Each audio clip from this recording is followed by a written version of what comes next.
President Ramaphosa may have just said the one thing Jacinta Ngobese never wanted to hear.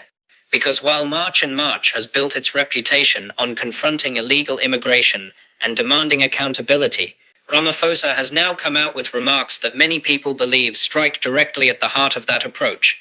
And the reason this matters is simple. If the president is rejecting the methods that made March and March famous, then South Africans may be looking at a much bigger political divide than they previously thought. But don't take my word for it. Watch this clip for yourself.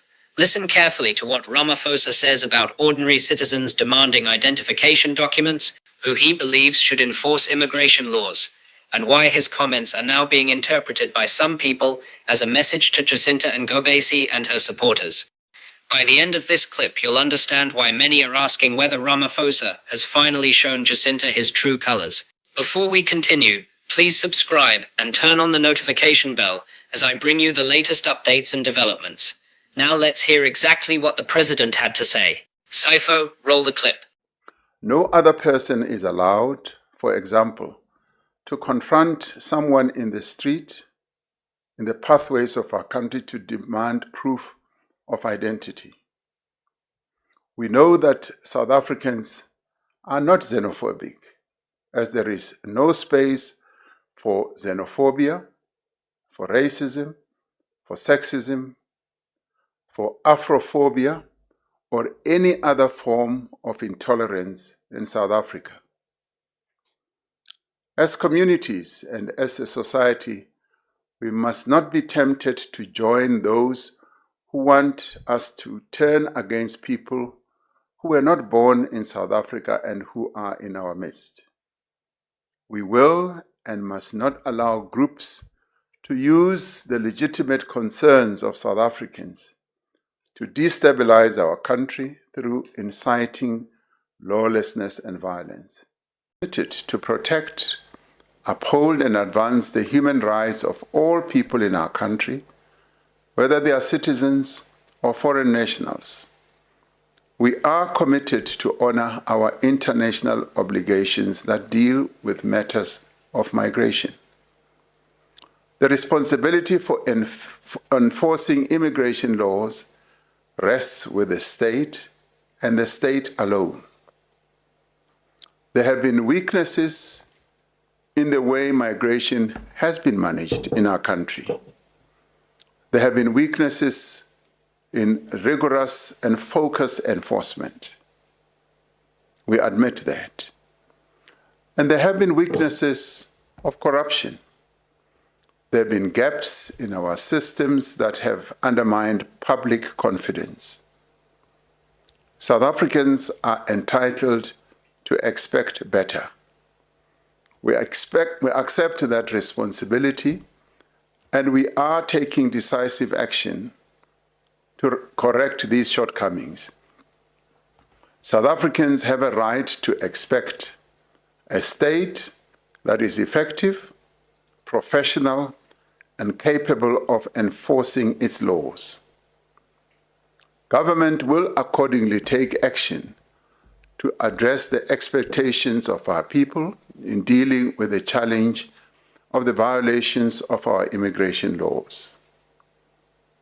Must make it clear that only the authorized government officials may act against violations of the law, including violations of our immigration laws. No other person is allowed, for example, to confront someone in the street, in the pathways of our country to demand proof of identity. We know that South Africans are not xenophobic, as there is no space for xenophobia, for racism, for sexism, for Afrophobia, or any other form of intolerance in South Africa. Well, after listening to that clip, it's not difficult to understand why so many South Africans are frustrated. Because while President Ramaphosa is telling citizens what they cannot do, many people are asking what exactly government has done to stop illegal immigration in the first place. And that's where the real debate begins. Most South Africans already know that immigration enforcement is the responsibility of the state. Nobody is disputing that. The question many citizens are asking is whether the state has been effective enough in carrying out that responsibility. Because if government is saying ordinary citizens cannot step in, then government must also show South Africans that it is willing and able to enforce the law itself.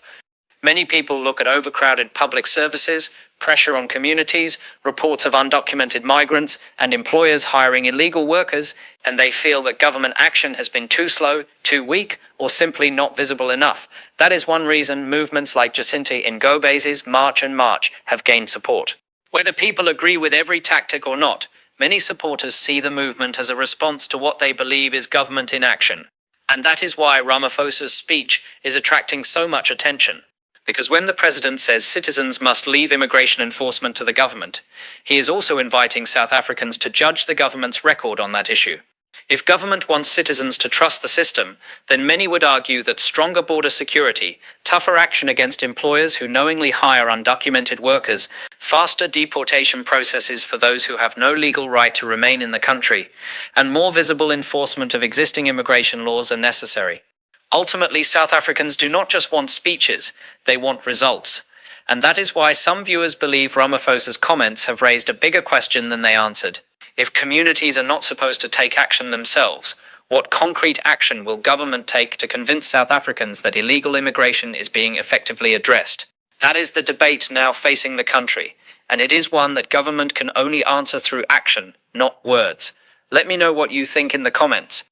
Should South Africans simply trust government to handle the issue, or does government first need to prove that its approach is working? Please don't forget to like, subscribe, and turn on the notification bell for more breaking updates.